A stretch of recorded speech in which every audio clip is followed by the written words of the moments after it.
Bab 432 terlambat. Diunggah oleh Baca Suara. Jangan lupa like dan subscribe, agar kami semangat unggah lebih banyak. Arthur Leywn. Itu tidak mungkin. Aku menatap tanda di dinding. Chul salah. Dia harus. Aku tidak dapat menerima bahwa aku telah pergi begitu lama. Rasanya seperti berjam-jam. Chul mengangkat bahu dengan acuh tak acuh, lalu mengangkat satu lengan berotot di atas kepalanya untuk meregangkan tubuh. Pasti, karena sudah pernah. Tapi apa yang terjadi dengan perang? Tuntutku, menatap wajah prajurit setengah Asura itu. Apakah Agrona? Chul mendengus dan berbalik. Sebaiknya kau bicara dengan Mordain. Datang sekarang. Aku akan menunjukkannya kepada kamu. Sambil menggertakkan gigi, aku mengikuti. Sylvie dan Regis melangkah di belakangku, masing-masing memancarkan intensitas kebingungan dan ketidaknyamanan yang berbeda.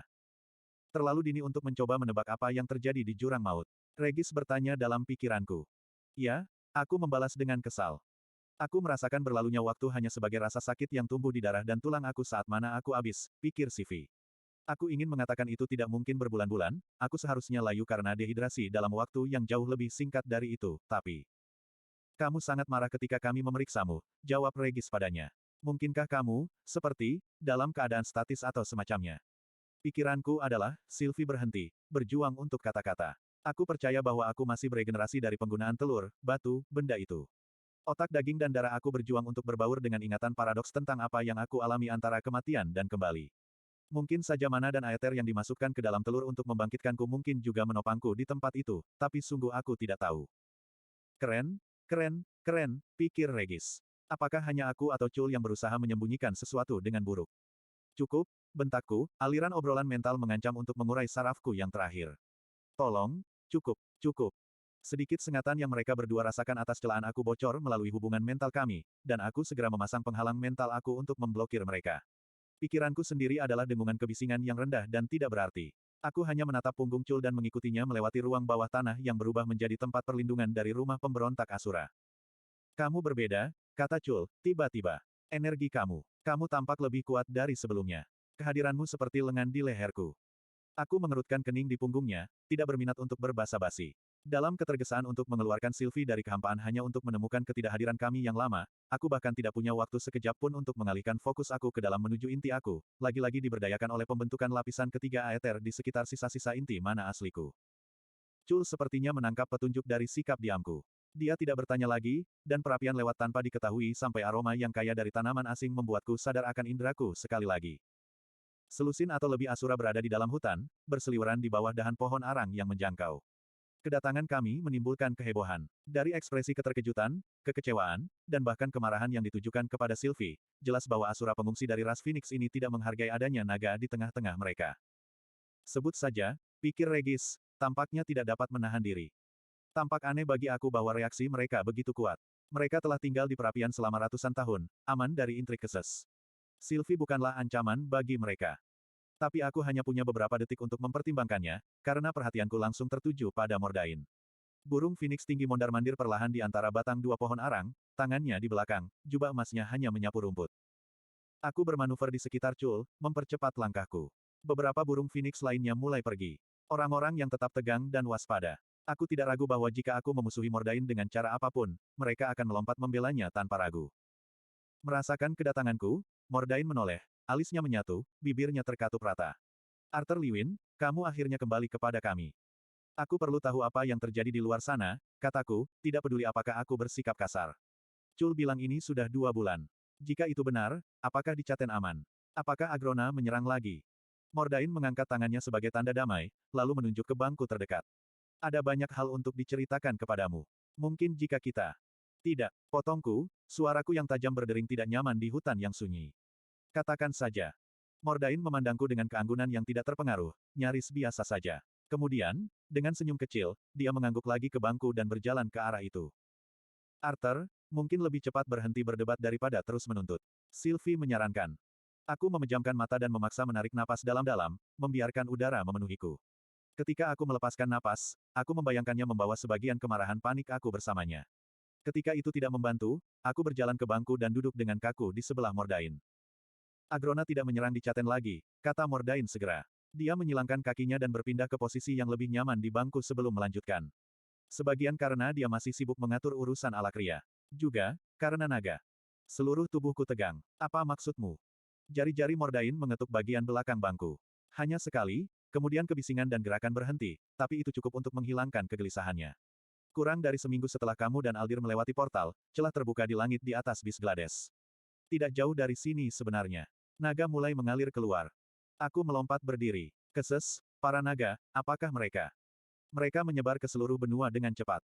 Orang-orang kamu, tampaknya, menyambut mereka dengan tangan terbuka. Naga berpatroli di garis pantai dan langit, tetapi juga telah memasang diri di kota-kota terbesar kamu. Penasihat dan pelindung, atau begitulah yang mereka klaim. Pukulan menyakitkan di hatiku mulai agak mereda. Mereka belum menyerang siapapun.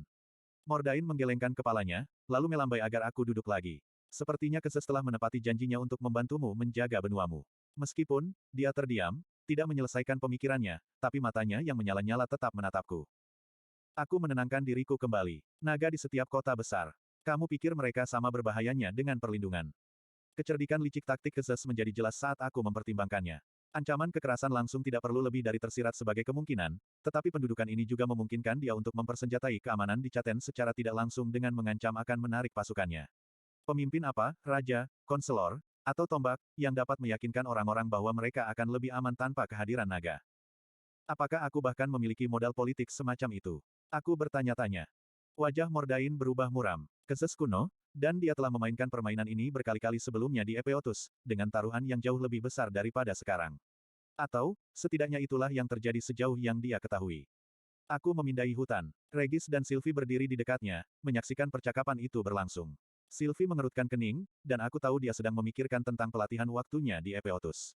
Regis, di sisi lain, tidak peduli dengan kemunculan para naga. Ketika dia merasa aku menyelidiki pikirannya, dia memiringkan kepalanya sedikit dan menatap mata aku. Inti dari berpihak pada psikopat maha kuasa adalah untuk mengulur waktu, bukan? Berurusan dengan daftar cucian bajingan deitific kami satu per satu. Ini memungkinkan kita melakukan itu. Naga di Caten tidak akan bergerak melawan kita atau orang-orang selama persetujuanmu dengan Keses masih berlaku. Apakah kamu punya berita tentang keluargaku? Tanyaku, tidak bisa menyembunyikan rasa bersalah yang kurasakan karena telah meninggalkan mereka selama berbulan-bulan tanpa sepatah kata pun. Mordain memberiku senyum sedih dan menggelengkan kepalanya sedikit. Meskipun para naga mungkin adalah sekutumu, mereka tetap menjadi musuhku, setidaknya selama Keses memerintah mereka. Sulit untuk mempelajari bahkan sedikit yang aku miliki tentang apa yang terjadi di luar pos gizi. Sambil menahan desahan, aku berdiri lagi. Kalau begitu, aku khawatir aku harus segera pergi. Aku sudah pergi jauh, sudah terlalu lama. Mordain tetap di tempatnya, menatapku dari bangku. Mungkin urgensinya tidak sebesar yang kamu yakini.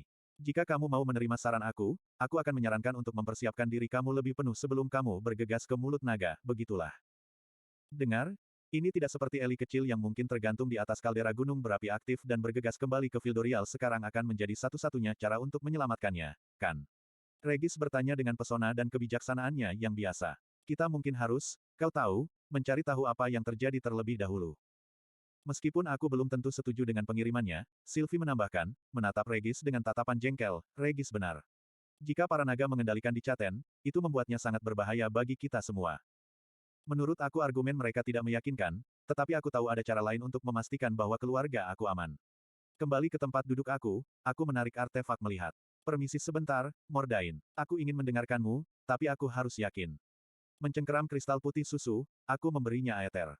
Visi aku bergeser, fokus pada permukaan kristal saat sulur aether bertemu dengan aku. Seperti yang telah kulakukan berkali-kali sebelumnya, aku memikirkan Eli, dan inderaku ditarik melalui artefak dan melintasi mil yang memisahkan kami. Ketika gerakan terburu-buru berhenti, aku melihat ke bawah padanya dari atas. Dia sedang bersantai di kursi kayu, kakinya ditendang melewati lengan, dan dia terlihat sangat bosan. Aku mengenali Lab Gideon di sekelilingnya, dan ketika aku memikirkan penemu lama, perspektifnya sedikit bergeser, mengungkapkan baik Gideon maupun Emily. Mereka berbicara, mengajukan pertanyaan Eli. Mereka tampaknya tidak berada dalam bahaya. Aku menonton selama 1 menit lagi tetapi tidak ada yang berubah. Emily atau Gideon akan mengatakan sesuatu yang tidak bisa kudengar, lalu Eli akan memberikan tanggapan bisu. Dengan usaha yang cukup, aku bisa membaca gerak bibir mereka, tapi cukup mengetahui bahwa Eli aman. Melihatnya begitu santai, membosankan, bahkan, membuatku yakin bahwa ibuku juga akan baik-baik saja. Menarik diri dari artefak, aku mengembalikannya ke rune dimensi aku. Terima kasih atas kesabaran kamu, kataku kepada Mordain, yang membiarkan pandangannya mengembara sementara aku memusatkan perhatian pada penglihatan jauh yang ditawarkan artefak itu. Di mana Aldir? Aku mendongak untuk menyadari bahwa Uren Kain telah muncul saat aku fokus pada kristal. Aku berhenti, tatapanku menyapu semua Asura yang mendengarkan. Aldir benar. Kematiannya adalah modal yang bisa aku habiskan baik dengan orang-orang di Caten maupun Keses. Sekarang, dengan kehadiran naga di Caten, aku membutuhkan setiap keuntungan yang bisa aku dapatkan. Dari rune dimensi aku menarik rapier perak yang disebut Aldir Silverlight, tentang Muren dengan tegas tapi serius. Kejahatannya terhadap di Caten tidak bisa dibiarkan begitu saja. Baik Mordain maupun Muren menatap pedang itu, membeku sesaat. Dasar bodoh, Titan itu meludah, mengangkat tangannya dan memelototiku. Aldir bukan musuhmu. Kamu tidak tahu apa yang dia berikan untuk meninggalkan Epeotus. Jika menurutmu Keses akan menghadiahimu karena melakukan pekerjaan kotornya, kamu lebih bodoh dari yang pernah kusadari. Seandainya aku tahu bahwa pelatihan kamu akan membawa kami ke sini, aku akan membiarkan kamu memutar-mutar ibu jari kamu di kawah itu. Lebih dari apapun yang dikatakan Gelatik, bagian terakhir ini menyengat. Silverlight menghilang lagi, dan aku berdiri tegak. Jutaan suara elf tidak akan pernah terdengar lagi di hutan nenek moyang mereka, karena Aldir menghancurkan baik suara maupun hutan. Jika kamu berpikir bahwa Aldir mati hanya agar aku bisa mendapatkan tepukan dari Keses, maka kamu para Asura bahkan lebih bodoh daripada kami yang disebut lebih rendah. Slot iklan. Kamu bisa pasang iklanmu di sini. Silau Gelatik bisa menghancurkan granit. Jadi kamu bisa memaafkan tiran yang memerintahkan kekejaman seperti itu tapi bukan prajurit yang dipaksa melakukannya. Kamu benar-benar pernah menjadi raja, bukan?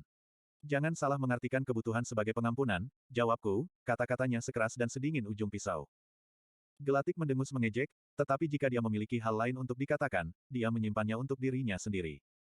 Mordain berdeham. Bukan tempat aku untuk menilai apa yang telah dilakukan. Epeotus akan meratapi kematian seorang pejuang hebat, tapi mungkin juga rakyatmu akan merayakan kematiannya sebagai keadilan. Apa yang sudah selesai. Tatapannya beralih ke Sylvie. Tampaknya kamu berhasil dalam tujuanmu. Berkat Aldir, pikirku, mengakui pengorbanannya secara diam-diam meski aku tidak bisa menyuarakannya dengan keras.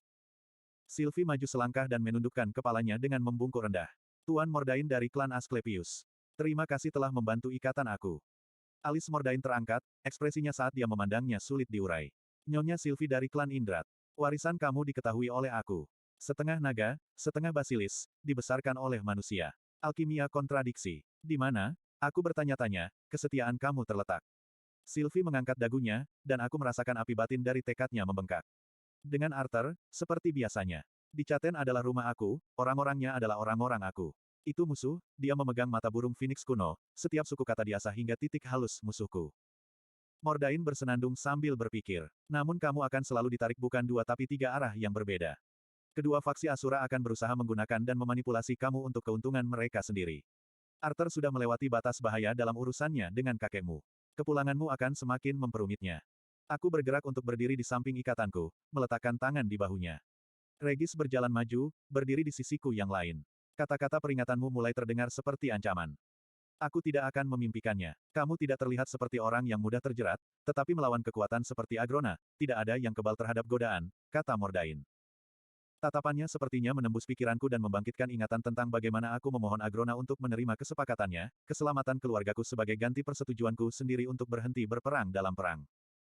Sikapku menjadi dingin saat aku balas menatap. Aku telah mengalami kegagalan dan aku telah tumbuh, tetapi, tidak seperti mereka yang malah memilih untuk tetap terkubur di tanah, aku terus berjuang. Mordain melambaikan tangan, menepis argumen kami dengan tertawa kecil. Aku tidak akan berani memberitahu kamu semua apa yang harus dilakukan. Nasib dunia ini ada di tanganmu, bukan milikku. Tapi aku mengenal Lord Indrat dengan baik, dan juga Agrona, dan keduanya akan melihat kembalinya Lady Sifli sebagai kesempatan untuk menyakiti yang lain, apakah mereka menggunakannya sebagai senjata atau perisai. Kamu juga tidak boleh membiarkan mereka melakukannya. Kami tidak akan melakukannya, kataku, meremas bahu Sylvie sebelum melepaskan tanganku. Bagus. Suara Cul menggelegar seperti meriam, membuat beberapa burung phoenix di dekatnya tersentak. Waktunya pergi kalau begitu. Menghadap setengah Asura, aku memberinya senyum minta maaf. Aku khawatir kehadiran naga membuatmu berbahaya untuk menemani kami. Aku sudah memikirkan itu, bukan? Gelatik berkata, kata-katanya berduri. Aku mengembangkan artefak yang akan menyembunyikan tanda unik mana Cul sehingga dia hadir sebagai manusia tolol. Sangat cepat, aku bertanya. Uren Kain mendengus. Dengan cepat. Sudah 2 bulan, nak. Cul membusungkan dadanya dan mengangkat penyangga logam mencolok yang terbuat dari logam tumpul. Sementara aku berusaha untuk menjadi tombak yang menusuk musuh kita, aku akan mengenakan topeng ketidakjelasan untuk saat ini. Mengaktifkan Rilmir, aku memeriksanya lebih dekat. Tanda tangan mananya sangat kuat tetapi tidak menonjol sebagai tidak manusiawi. Kau tidak bisa membetulkan matanya juga. Cul menyilangkan lengannya dan memelototi semua orang dan segalanya. Mataku tidak rusak. Itu harus cukup kalau begitu. Aku mengulurkan tangan ke Mordain. Dia berdiri dan mengambilnya, mengocoknya dengan kuat. Kamu tidak akan berhasil tanpa menarik perhatian wali baru di Caten. Ada jalan keluar sekunder yang akan membawa kamu cukup jauh dari pos gizi sebelum naik ke atas tanah. Aku akan menunjukkan jalannya. Saat kita berjalan, aku dapat memberitahu kamu sedikit yang aku ketahui tentang keberadaan naga di benua kamu. Perpisahan kalau begitu, kataku pada Gelatik, menawarkan tanganku juga. Aku mengerti perasaanmu dan tidak akan menahan amarahmu terhadapmu. Tapi aku lebih suka berpisah dengan baik-baik. Bagian, dia bertanya, menatapku tak percaya. Aku ikut denganmu. Aku tidak ikut dengan Aldir hanya untuk bersembunyi. Tatapannya melompat ke Morda, tidak bermaksud menyinggung. Mordain memberinya senyum lembut. Lewat sini. Butuh beberapa jam berjalan kaki melewati terowongan yang jarang digunakan. Saat kami mendekati ujung terowongan panjang yang digali dengan kasar, akar pohon yang tebal mulai menutupi langit-langit dan dinding. Semacam sarang telah dipahat dari akarnya, dengan banyak terowongan lainnya menyatu ke dalamnya. Di mana pohon itu seharusnya berada di atas kita, yang tersisa hanya tunggul berlubang. Batu dan kayu yang tersisa telah dicetak hitam. Seekor Wim Phoenix pernah bersarang di sini, tapi menghilang beberapa tahun yang lalu, komentar Mordain, berdiri di bawah bukaan. Aku bisa merasakan naga bahkan dari sini. Kamu bisa mencoba menyembunyikan tanda tangan mana kamu, tapi aku ragu kamu bisa menyelinap jauh-jauh dari sini ke Darf. Petik 2. Menyelinap adalah untuk yang lemah dan untuk mereka yang memiliki sesuatu untuk disembunyikan, kata Chul, suaranya begitu dalam hingga debu berhamburan dari sela-sela akar yang menyebar di atas kami. Kaulah yang perlu kami sembunyikan, pintar, kata Regis sambil mendengus. Gelatik memutar matanya, dan Chul menggaruk bagian belakang kepalanya dengan cemberut karena malu. Ini adalah tentara Keses. Seharusnya, mereka adalah sekutuku, kataku. Mencoba bersembunyi dari mereka bisa menimbulkan lebih banyak kecurigaan daripada kemunculanku yang tiba-tiba setelah 2 bulan. Bagaimana kamu melanjutkan? Tentu saja terserah kamu, Mordain mengakui, mengangguk. Dia meraih tangan Chul dengan tinjunya sendiri dan menahannya di jantungnya. Jangan biarkan nafsu kamu terbang bersama kamu. Jika kamu benar-benar ingin mencari keadilan untuk ibu kamu, itu akan membutuhkan waktu dan kesabaran. Biarkan rekan barumu membimbingmu dalam hal ini. Biarkan mereka melindungiku dari dorongan terburukku sendiri, maksudmu. Chul berkata dengan serius. Aku mengerti. Perpisahan kalau begitu. Aku berharap kamu akan kembali kepada kami setelah semua ini berakhir. Kepada aku, dia menambahkan, aku mempercayai kamu untuk menjaga salah satu dari aku sendiri, Arthur Lewin. Itu bukanlah tugas, atau kepercayaan, yang aku anggap enteng pada kamu.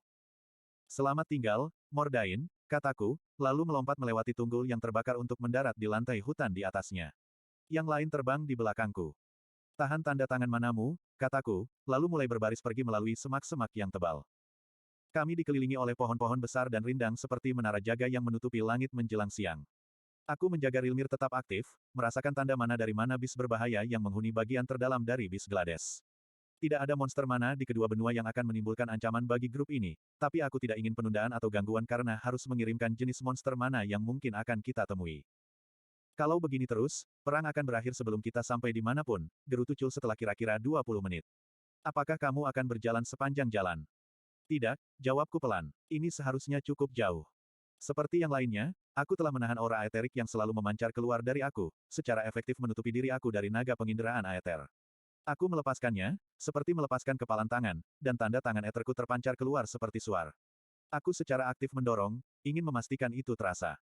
Gelatik dan Chul tidak bisa merasakan aeter, tapi mereka bisa merasakan tekanannya.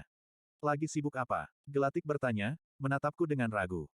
Raungan membelah udara seperti petir. Tungkai pohon patah dan kaki bercakar berat hancur dan tergores di dasar hutan. Tanah bergetar dengan setiap langkah kaki. Chul menyeringai dan melangkah dengan percaya diri di depan yang lain. Sebuah senjata kolosal muncul di tinjunya, sedikit lebih dari sebuah bola besi berbentuk kasar di ujung tangkai panjang. Retakan di bola mengeluarkan cahaya oranye seolah-olah intinya cair. Kepalanya sendiri selebar bahuku. Beratnya pasti 1 ton, tapi dia menahannya dengan mudah. Kengerian berkaki 2 yang menjulang tinggi terlihat, rahangnya yang besar dan memanjang lebar, 3 mata manik-manik di setiap sisi tengkoraknya yang datar melebar karena sensasi perburuan. Itu mengingatkan aku pada aligator bumi yang berdiri dengan kaki belakangnya, kecuali lengannya yang tebal dengan otot yang dijalin degen tali dan diakhiri dengan cakar yang tajam, dan tingginya lebih dari 20 kaki. Dengan seruan perang yang gembira, Chul meluncurkan dirinya ke arahnya, membawa senjata ke atas kepalanya. Penghalang mana pelindung alami binatang buas kelas S hancur di bawah kekuatan pukulan, dan api oranye terang menyembur keluar dari retakan di kepala senjata saat itu menghancurkan kulit tebal, kasar, tulang sekeras batu, dan daging berdaging menjadi bubur. Chul mendarat dengan keanggunan yang mengejutkan untuk yang begitu besar. Mayat manabis menghantam tanah dengan lebih kuat, mengirimkan gelombang kejut ke seluruh hutan. Sejumlah tanda tangan mana yang sama kuatnya yang telah berkumpul di posisi kami terhenti, lalu perlahan-lahan bubar. Ah, untuk merasakan panasnya pertempuran yang mengalir seperti anggur madu di pembuluh darahku, kata Chul sambil menarik napas dalam-dalam. Sayang sekali Venator ini masih sangat muda. Seandainya itu benar-benar matang, pertempuran kita mungkin layak untuk diceritakan kembali. Mereka datang, kata Sylvie, matanya tertuju pada sepetak langit kosong yang bisa kita lihat melalui dahan dan dedaunan pohon yang lebat. Mari kita temui mereka di tanah yang lebih rata, kata Gelatik, menyisir jari-jarinya yang kotor melalui rambutnya yang kusut. Dengan lambaian tangannya, mana atribut bumi mulai menyatu, ditarik dari tanah untuk mengeras menjadi batu padat. Dalam hitungan detik, sebuah kapal yang dibentuk menyerupai kapal layar melayang di antara dahan pohon besar. Itu disulap dari batu, tetapi teksturnya sangat halus sehingga hampir tidak bisa dibedakan dari kayu dan kain. Sylvie merangkulku dan melayang di atas pagar kapal, menurunkan kami di geladak. Yang lain mengikuti, dan kapal mulai naik melalui cabang-cabang. Regis menarik napas dalam-dalam dan mengeluarkannya dengan gembira. Ini bagus. Aku selalu ingin menjadi bajak laut. Penutup mata benar-benar akan meningkatkan estetika nakal aku secara umum, bukan begitu? Apa itu, bajak laut? Tanya Chul, wajahnya yang tumpul tampak bingung. Mengistirahatkan tangan aku di pagar, aku melihat ke barat ke arah Grand Mountains yang jauh. Gurun Darf yang luas terletak di sisi lain, dan tersembunyi di bawahnya adalah keluargaku dan semua orang yang mengandalkanku. Namun, aku sudah bisa merasakan gelombang kekuatan raja yang jauh namun menindas yang memancar dari banyak naga. Buat kapalnya bergerak, tapi pelan-pelan, seperti kita sedang mencari sesuatu, kataku pada Gelatik. Kapal mulai melayang di atas pucuk pepohonan, umumnya bergerak ke arah barat. Kita harus memiliki semacam sinyal jika kamu ingin kami menyerang, kata Chul dengan serius, menatap ke arah tanda mana terdekat. Mungkin jika kamu berteriak, serang. Tercatat, kataku, fokusku pada naga yang jauh. Sylvie melangkah di sampingku. Ada kekakuan pada posturnya yang tidak biasa aku lakukan. Kamu baik-baik saja, tanyaku dalam benaknya. Hanya memikirkan apa yang dikatakan Mordain.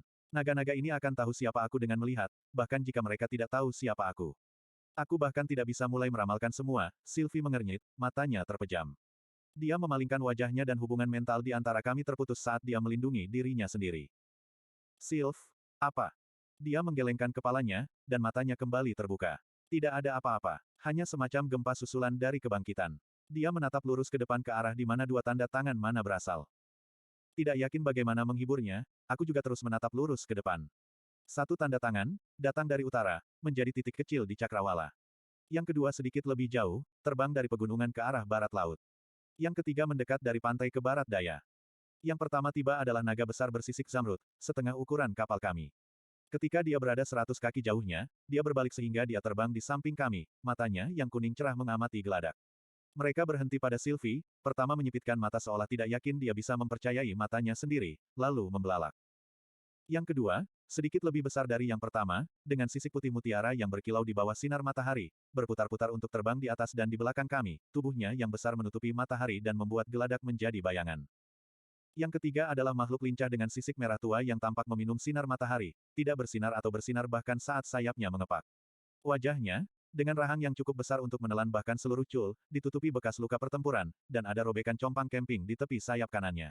Dia berbelok tajam di sepanjang sisi pelabuhan kami sehingga naga-naga itu mengapit kami.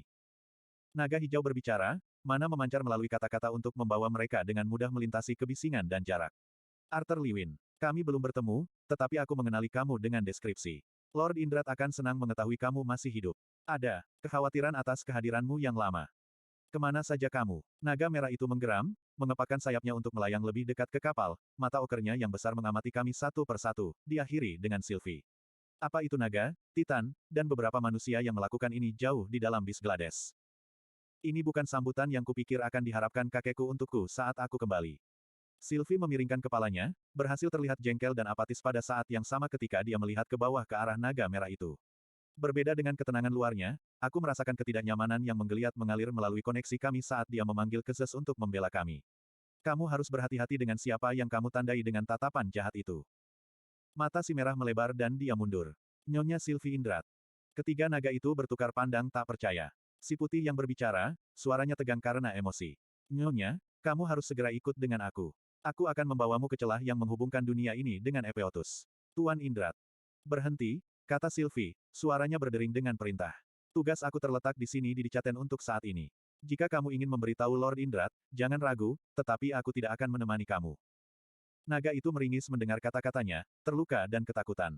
Nyonya, Tuan Indrat ingin.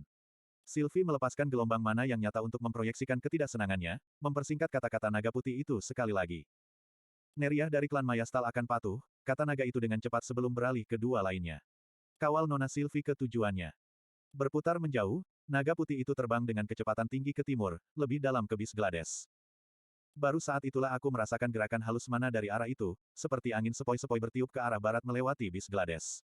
Apa itu? Aku bertanya pada Gelatik, yang sejauh ini memandang dalam diam dan tidak berbicara langsung dengan naga. Lord Indra telah membuka jalan di antara kata-kata itu, katanya lembut. Epeotus terletak telanjang di alam semesta yang lebih luas. Kalian berdua, beri kami ruang, perintah Sylvie pada naga hijau dan merah. Kamu tidak mengawal tahanan. Green mengangguk dengan hormat sebelum membelok, terbang beberapa ratus kaki ke kanan kami. Merah ragu-ragu, memeriksanya dengan cermat, lalu tatapannya beralih ke aku dan wajahnya mengeras. Jauh lebih lambat dari rekannya, dia menjauh. Kapal kami menambah kecepatan dan mengoreksi jalur sehingga kami terbang langsung menuju Grand Mountains. Di kejauhan, lebih banyak naga terlihat jelas, terbang melintasi pegunungan dan perbatasan antara Bis Glades dan Elenoir Wastes. Perisai sayap, api, dan cakar. Perisai, atau penjara, Regis mengirim kembali dengan seringai. Mari kita lihat yang mana itu.